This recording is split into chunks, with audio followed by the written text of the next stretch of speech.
सुबह की पहली किरण के साथ मैं हूं राजकुमार सरोज।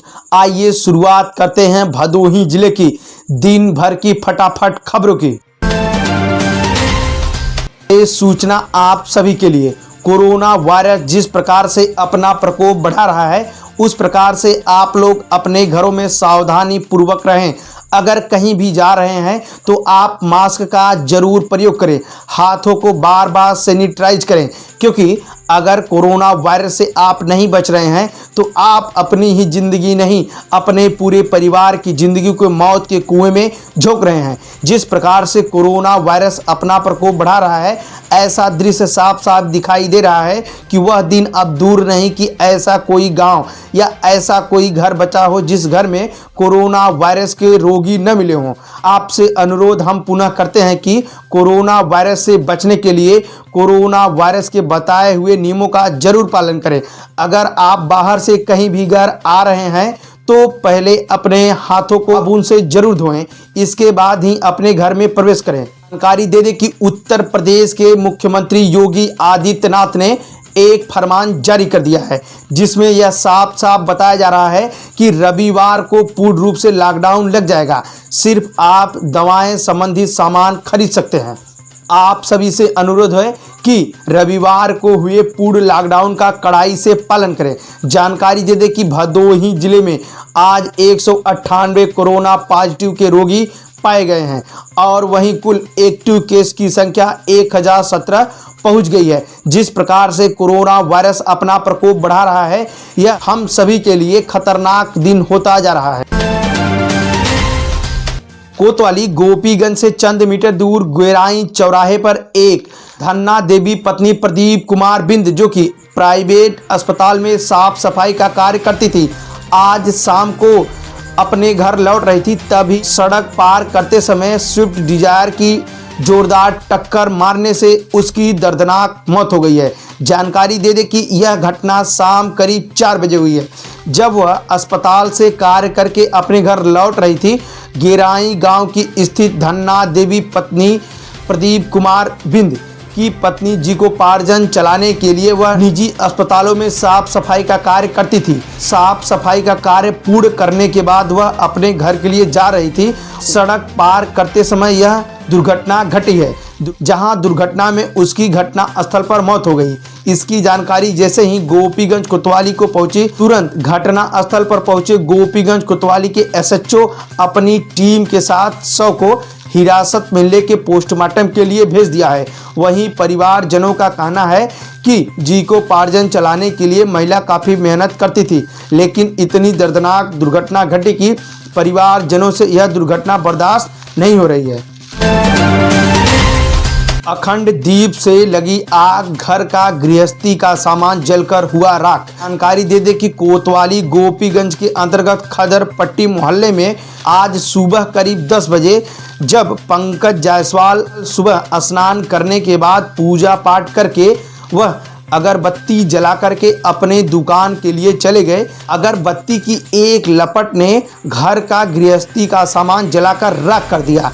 वहीं परिवारजनों का कहना है कि रोजाना की तरह पंकज जायसवाल अपने घर में पूजा पाठ करके चले गए, जहां अगरबत्ती की एक लपट ने घर के सभी गृहस्थी सामान को जलाकर राख कर दिया। जानकारी दे दें कि इस गृहस्थी का सामान जलने में बताया जाता है करीबन 3000 रुपये से ज़्यादा सामान जलकर राख हुआ है। नाबालिग लड़की कूद रही थी कुएं में, नागरिकों ने किया पुलिस के हवाले। जानकारी दे दे कि गोपीगंज कोतवाली के मिर्जापुर रोड स्थित काली देवी मुहाल कुएं के पास एक नवयुवती ने कुएं में कूदकर जान देने की कोशिश की। तब तक लोगों ने देखा तो किसी तरह लड़की को मना करके दूर किया। इसकी जानकारी तुरंत गोपीगंज कोतवाली पुलिस को दी गई, जहां मौके पर पहुंची पुलिस ने लड़की को हिरासत में लेके कोतवाली में लाई।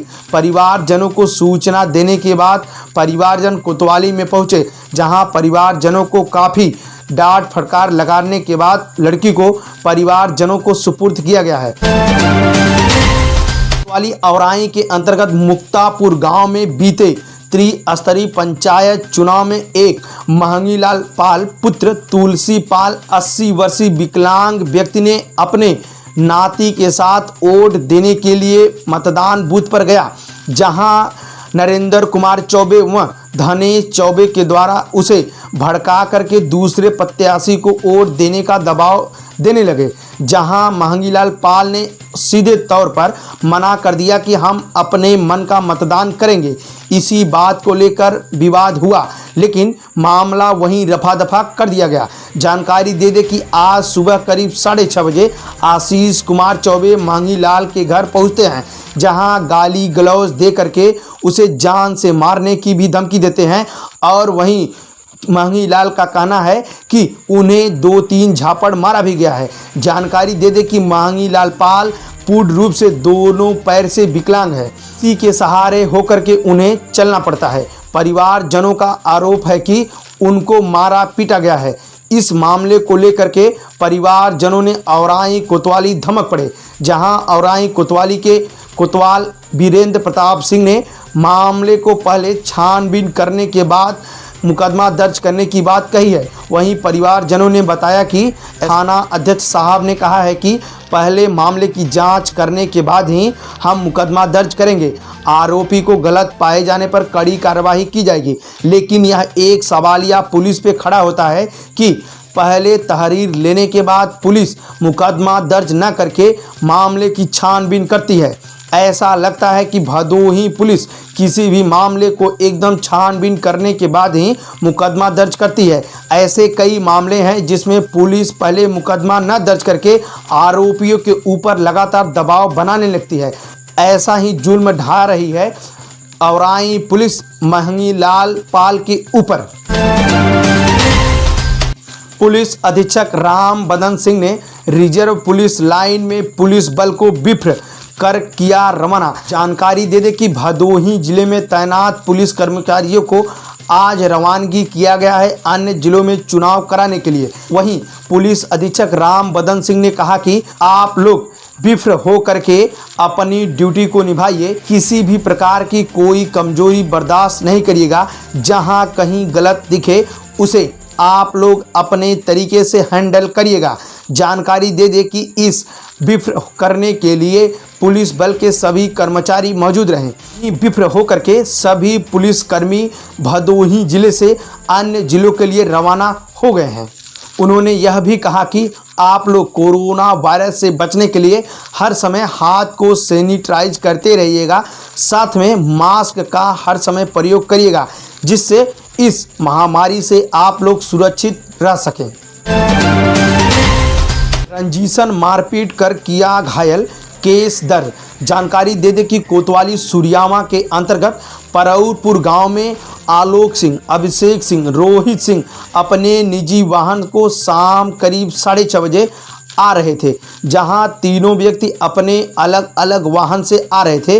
गांव के करीब पहुंचते हैं, वहीं शिव बहादुर सिंह, राकेश सिंह, दिवाकर सिंह पहले से घात लगाकर बैठे रखते हैं। जैसे ही उनके अनुसार उनके स्थान पर वह तीनों व्यक्ति पहुंचते हैं, वैसे ही तुरंत मार पीट कर लहूलुहान कर देते हैं। जानकारी दे दे कि लहूलुहान की खबर जैसे ही परिवारजनों को पहुंचती है, वैसे ही परिवारजनों ने तुरंत उन्हें सामुदायिक स्वास्थ्य केंद्र सुरियामा लाया, जहां उनका इलाज चल रहा है। वह आज कोतवाली सुरियामा में इन सभी के ऊपर मुकदमा दर्ज किया है। वहीं पुलिस लगातार इन आरोपियों को गिरफ्तार करने के लिए कई जगह दबिश दे चुकी है, लेकिन पुलिस को अभी तक सफलता नहीं मिली है। हिजड़े को पीट कर नगदी व जेवरात लूटा। जानकारी दे दे कि कोतवाली ज्ञानपुर के अंतर्गत घराव गांव में बादामी किन्नर 26 वर्षीय दोपहर बधाई का गीत गाने के लिए अपने साथियों के साथ जा रही थी। तभी रास्ते में उन्हें बब्बू नट उनसे बदतमीजी करने लगे। बदतमीजी की हद पार कर दी। तभी किन्नरों ने उन्हें ईंट से मार पीट कर घायल कर दिया। जैसे ही मार पीट की खबर क्षेत्रीय लोगों में पहुंची, वैसे ही सभी लोगों ने मिलकर बब्बू नट को उन्हें जिला चिकित्सालय ज्ञानपुर पहुंचाया, जहां उनका इलाज चल रहा है। वहीं क्षेत्रीय लोगों का कहना है कि बादामी किन्नर से बदतमीजी करने के बाद ही ऐसी घटना का अंजाम दिया गया है। जैसे ही इस घटना की जानकारी ज्ञानपुर कोतवाली को पहुंची, वैसे ही ज्ञानपुर कोतवाल ने पुलिस बल के साथ घटना स्थल पर पहुंचकर वहीं जिला चिकित्सालय में पहुंचकर बब्बू नट से सारे मामले की जानकारी ली है। वहीं किन्नरों का कहना है कि बदतमीजी करने के बाद ही उन्हें मारा व पीटा गया है। किन्नरों ने यह आरोप भी लगाया है कि उनके जेवरात भी बब्बू नट ने लूट लिया है। आपके आसपास किसी भी प्रकार की अगर कोई घटना होती है तो हमारे नीचे दिए गए फ्लैश नंबरों पर भेज सकते हैं। जानकारी दे दे कि इस समय कोरोना वायरस अपना प्रकोप काफ़ी तेज़ी से बढ़ाया है। आप लोग सावधानी पूर्वक अपने घर में रहें। किसी भी प्रकार की अगर कोई प्रताड़ना आपके साथ करता है तो नीचे दिए गए फ्लैश नंबरों पर ज़रूर संपर्क करें।